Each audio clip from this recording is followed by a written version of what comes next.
Hello EFD squad and welcome back to Transfer Review with me and Pat, where we put the latest rumours underneath the microscope. Today, Pato, my oh my, we have a feast. It's a quad swoop by Juve. Italian feast. An Italian feast. Bit of an antipasti. We have a quad swoop by Juve. Which Serie A star is on his way to Manchester United at the age of 28 or 29, can't remember. But we start with Borja Valero to Inter Milan.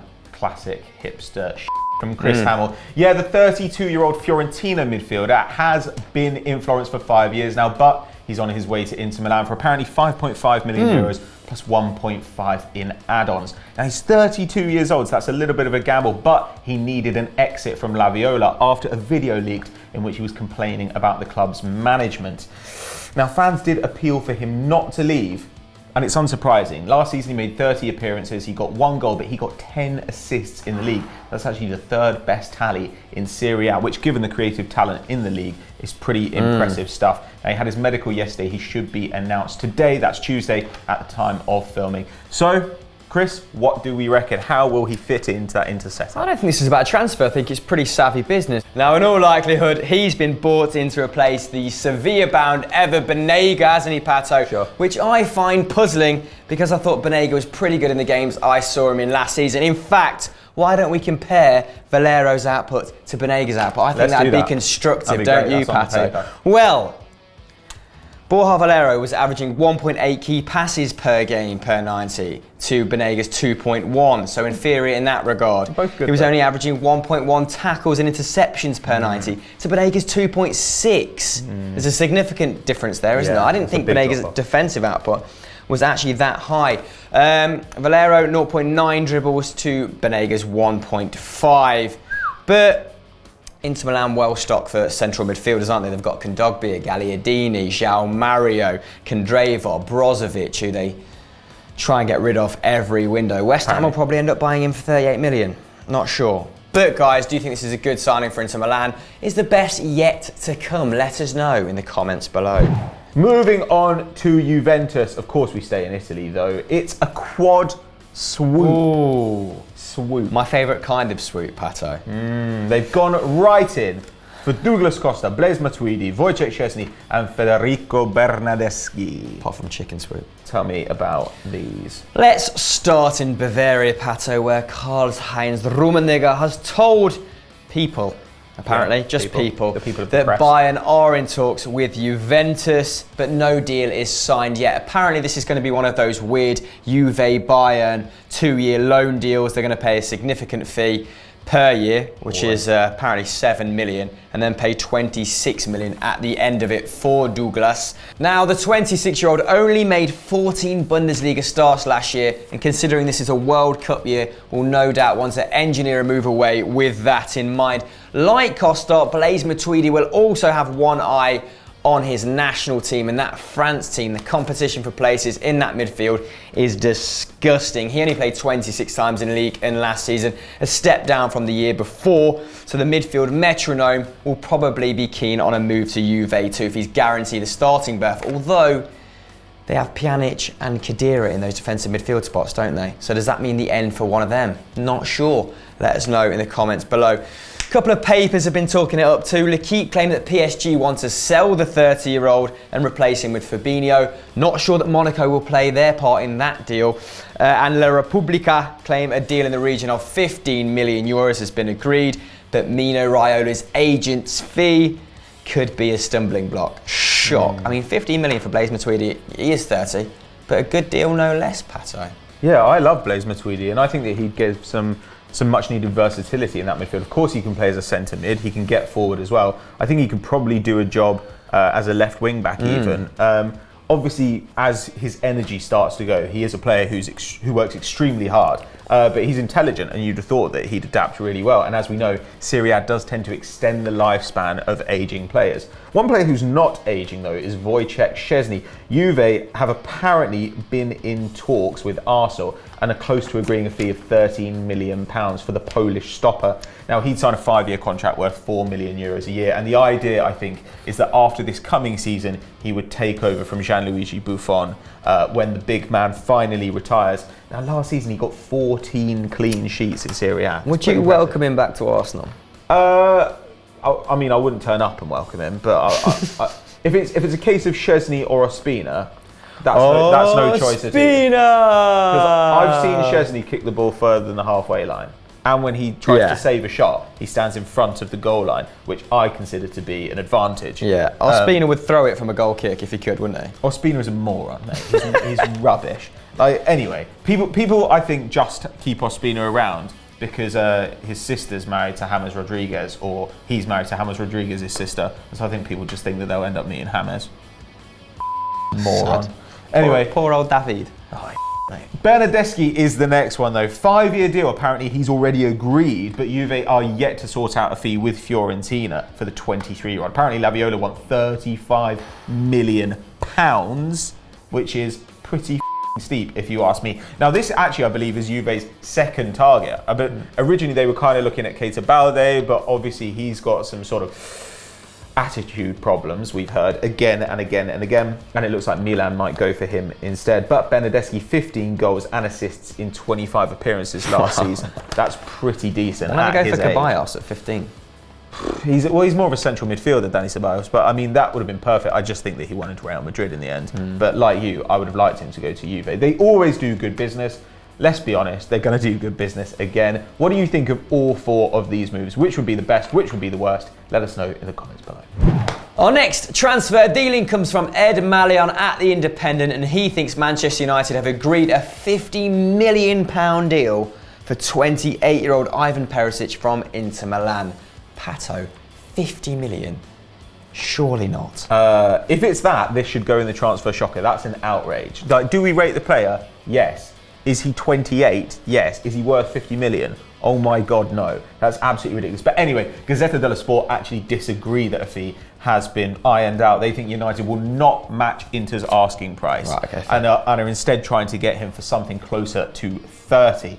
Now, United have apparently already agreed personal terms because you can do that without agreeing a fee. That's not illegal at all. But like with Morata, they are having trouble making the selling club bend to their will. Ed Woodward, rubbish. Look, Perisic apparently is desperate for the move, and understandably so. He's been offered 180k a week. But Spalletti, who of course has just joined Inter Milan, is keen not to lose his star winger, and he says Perisic will not be sold. However, Joe's written here, expectations are the deal will finally be complete by Friday. So totally rubbishing everything you've just said. So well done, Spalletti. But slap it. But talking of star players, Pato, to me this is absurd that Manchester United are going in so big for a player like Perisic, who plays out wide on the left when they have 21-year-old Martial waiting in the wings. Yeah, literally waiting in the wings. Now, Perisic was a key player for Inter Milan last season, and his output was very good. 26 appearances, 11 goals and 6 assists, so highly productive. But Martial, who only completed 7.590s, according to this graph we've got here from Ted Knutson, made 18 appearances in total and still got 6 goals and 4 assists. Oh. That is highly credible considering that Mourinho played him everywhere, didn't he? Yeah. On the left as a central striker. Has he regressed, Pato, Martial, since the 15-16 season? That's the most pertinent question. If you look at his raw numbers this season, not in football in general. He's not getting shots from positions that are quite as good. If you look at expected goals per shot, this basically measures how good the zone is that he's taking his shots from. So obviously the closer you are to goal, the more chance there is that your shot will go in. Now you can see there that the quality of his chance has really diminished. It's under half of what it was last season. So that's not good, but that's perhaps a product of getting fewer minutes as a central striker, of not getting a consistent run in the team, of being asked to do a job out wide. And his numbers still look very, very good. He's not completing as many dribbles. He's not getting as many touches in the box, Pato. He's not getting as many, he's getting more shots away though. He's getting more shots away, and he's completing more passes into the box, which is normally a good proxy for kind of creative skill. That's how we figure out how good a player is at advancing the ball into the most crucial area, which, as we know, United have had their struggles with in the past. He's 21 years old as well, and when you think about minutes, you can look at them as an investment. So do you really want to invest minutes in a 28-year-old who's not going to get any better, or do you want to invest those minutes in a 21-year-old who's a potential world beater? Now, I for one would want to give Martial a run out, but he's been linked with moves away. He's been linked with a loan back to France. He's been linked with Arsenal, who I'm sure would be delighted to have him, and pretty much every team would. So what do you think? Is he going to stay? Is he going to go? Will this hamper his development, guys? Let us know in the comments below. Oh, Oh, it's the transfer shocker. And this week, it's Kelechi Iheanacho to Leicester. According to Sky Sports, this is actually going to happen. New Foxes. Ugh. The Foxes have agreed a £22 million fee for the 20-year-old Nigerian forward. It could rise to 25 million with bonuses. This is dumb. Surely he's better than this. Which would still be an absolute steal. This could be business of the window. I'm glad it's being conducted by Leicester because their pursuit of a forward to complement Vardy has been poor. Slimani, we overpaid for him. Musa, always hard to scout talent in Russia, but Musa didn't come to fruition, did he? He's been a poor acquisition as well for 15 million. But Pato, it looks like the Nigerian is on his way to the King Power, and I'm a little bit alarmed at the lack of competition for his signature. I know there is certain issues with his image rights which are holding up a move at current. The Daily Mail also, more importantly, have said there is no buyback clause. That's mental. In his contract. So even if he has an excellent first season, Pep Guardiola is not going to get his hands back on him. This is a guy who's contributed to a goal every 74.9 minutes in his Manchester City career. I think this is a guesstimate. With around 19-20 Premier League shots, he scored 12 Premier League goals. Well, he gets chances from really good positions. It's insane. He comes on. He's so good at receiving the ball in a crowded area. He can basically do everything. He started off as a sort of attacking midfielder when he was younger, and he played on the right as well. So he's really versatile. He can move across that front line. I mean, if Leicester pay 25 million for him, then they will double their money in 2 or 3 seasons' time easily. He's that good. Apparently, he's only demanded wages of 60 grand a week, which is on a level with Musa, and 20 grand a week less than Jamie Vardy.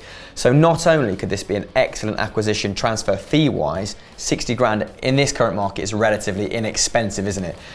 I know you rate him. We were touting him for a move to maybe Julian Nagelsmann's Hoffenheim, Dortmund. I certainly thought his future lay further afield than Leicester. Pato, I know this is transfer shock territory, but I'm really excited about this.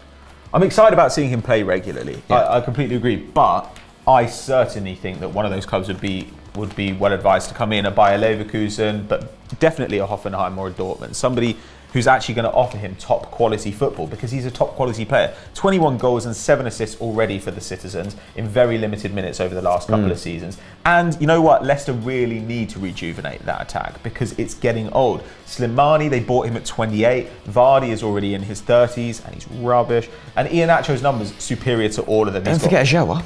Oh, brilliant. Is he still even there? I thought he was dead. Anyway, Iheanacho's got more goals per game than those two players, though that's kind of inevitable when you play 20 minutes at the end of a game and you're playing for Man City. But he's got 1.6 key passes per game. Neither Vardy nor Slimani tops 1. Chances created, 2. Slimani's got 1.1. He's in fact got as many chances created as Slimani and Vardy per 90 put together. Doubles their dribbles as well. He's absolutely fantastic. And his shot accuracy, 64%. Now, what that suggests to me is he gets chances in good positions. He's not shooting from range. Chances created 2 per game when he comes on. He's so good. I mean, he's so good. This would be incredible business. His playing style is probably benefiting from that stint out wide as well, right, in terms of creating chances. He's 2. Well in, Craig Shakespeare. Absolutely ridiculous. Good luck to him if he goes off to the Foxes, but frankly, a bigger club should be interested. And at this price, you'd be surprised if Leicester managed to get him without a hitch. What do you guys think? Will he be a good signing or won't he? Let us know in the comments. So that was this week's transfer review, guys. Have we missed any riveting business? Let us know in the comments below. Pato, what should they do next? They should stay right here on Euro Football Daily and check out Continental Club, Football Mundial, all the great stuff we've got for you. And of course, Stat Wars. Like and subscribe. Do it.